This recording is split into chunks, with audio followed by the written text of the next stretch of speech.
Hello foodies.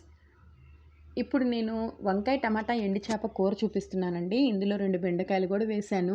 బెండకాయలు కూడా వేసుకుంటారు. ఇష్టం లేని వాళ్ళు స్కిప్ చేసేయండి. 1 ఇంచు ముక్కలుగా ఇక్కడ చిన్న చిన్న ముక్కలు కట్ చేసి పెట్టుకున్నానండి. కొంచెం చింతపండు వేడి నీళ్ళలో నానబెట్టి పెట్టుకున్నాను. పులుపు ఎక్కువ తినేవాళ్ళు ఇంకొంచెం ఎక్కువ తీసుకోవచ్చు చింతపండు.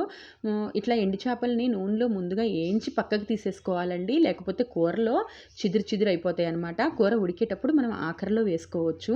దీనికి ఈ కూరకి మనకి నాటు టమాటాలు అయితేనే బాగుంటాయండి. గుజ్జు వస్తుంది, గుజ్జు గుజ్జుగా పుల్లగా ఉంటాయి అన్నమాట. పులుపు ఉంటుంది నాటు టమాటాలు.